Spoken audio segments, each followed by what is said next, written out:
It's Final Friday. Eric, I asked you to tell me about someone who has stopped posting but needs to come back, and you said your pal James, who is at yourpaljames007 on Twitter. Which I'm sure you followed already. You probably were a big fan. Oh, I absolutely did. This is one of several kind of genius viral accounts made over the years by Aaron Reynolds, who is also responsible for Swear Trek and Effin' Birds and a bunch of other cool internet projects. Explain what Your Pal James is all about. I love action figures. I loved action figures as a kid. They were always badly made when I was a kid. And now they make these gorgeous $250 action figures that look like you shrunk the actor down into plastic and then gave them perfectly tailored tiny clothes. Right. I did a whole episode about these action figures. I've never actually spent money on them, but I love going to Forbidden Planet in New York and looking at what the latest ones are in the glass cases. However, you were just showing me before the taping, you did spend money on a very cool action figure, I guess an unofficial action figure. You want to a very affordable action figure I got at a street fair, yes. Do you want to explain what that one is before you go? It was Homer Simpson as Bane. I don't know who created them.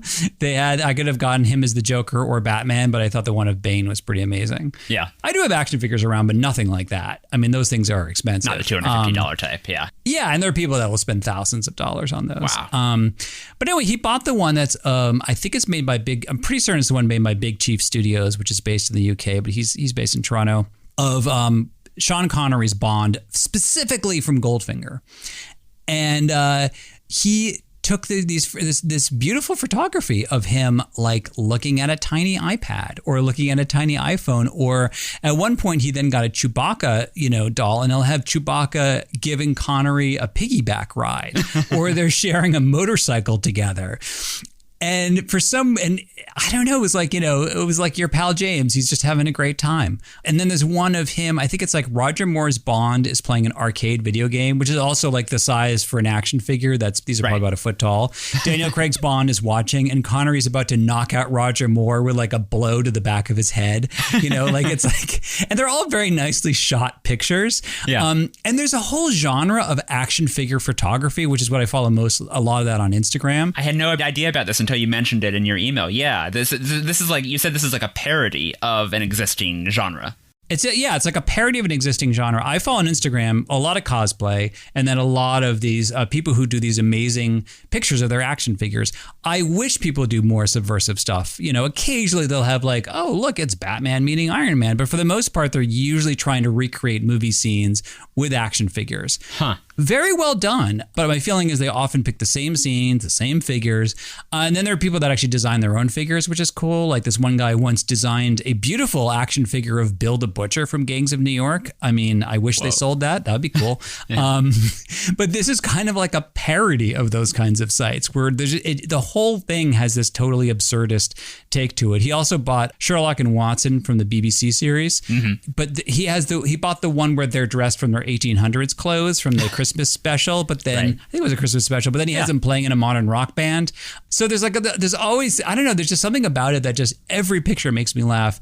You're right, it was a viral account that I think he just got bored with. I don't think he's posted in probably 3 years. Yeah. I miss my pal James. I want him back. I want him playing around with Chewbacca. Seemed to be his closest friend among the 5 or 6 action figures that Aaron Reynolds bought. But I want to see. I miss my pal James. So yeah, it's interesting. Are there other accounts that you follow that are filling the void left by Your Pal James, or was this the only one that was really parodying the action figure photography genre? It seems like something that would. I mean, it requires a lot of creativity. I don't mean to disrespect Aaron Reynolds' work, but it seems like an area that's ripe for parody, for play, for trying weirder stuff than just recreating movie scenes. I agree. And there's, sometimes people will be playful with it, but no one's doing it like like he was doing it. And it was very simple, and he would sort of photograph them. The funny thing I think is that he would photograph them not ironically. Yeah. You kind of got the sense of like, I just really want to show James Bond getting absorbed in his iPad, or like, riding a motorcycle with Chewbacca. They had a good time. This is what happened. Like the deadpan nature of it, I think is what makes it so funny. Yeah. Okay, so if you had a blank check to buy just one of any of these fancy action figures that you have researched. Oh, and I have thought of this. Where's the money going? It's a tough call. It's a really tough call for me. I mean, I would love a Captain America from the final movie. The tough thing for me is Batman is my favorite character, but my favorite bat suit in live action was Ben Affleck's, the one he wore in Batman and Superman. Interesting. Which is a movie that I cannot watch. I think I barely made it through once. My favorite Batman is Christian Bale, but I never liked his suits very much. So that's where I'm quite torn. I mean, I could sort of split the difference and get Michael Keaton, but then it's like I'm even with that imaginary blank check, I'm torn. But I'm like, but Luke Skywalker's right there at different ages. I'm just gonna say that this is George Clooney Batman nipple erasure. I you know, all this. They never made that one. They never made that an action figure. No, never made it. Okay, so last question about this. I mean, the day this episode comes out, we will have a new James Bond movie out in theaters. Are you a Bond fan? Like, is part of your love of your pal James because of your own feelings about the Bond franchise?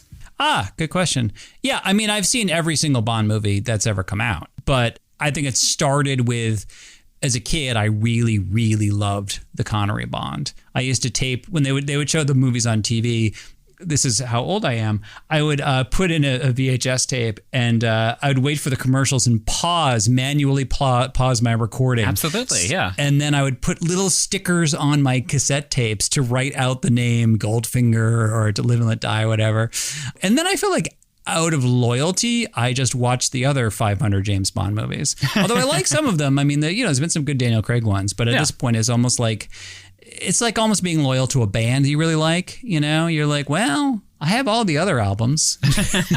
I'm pot committed at this point. I might as well just make this my personality. It's 2 hours. What the hell, you know? Yeah. It's just difference as to whether I'm going to see it opening weekend or on a plane, you know? That's where it all comes down to. I'm rewatching through the Daniel Craig movies, and so tonight I'm going to, suck it up and watch Quantum of Solace again for the first time since theaters. Not a good one, yeah. Well, that was your pal James, who is at yourpaljames007 on Twitter.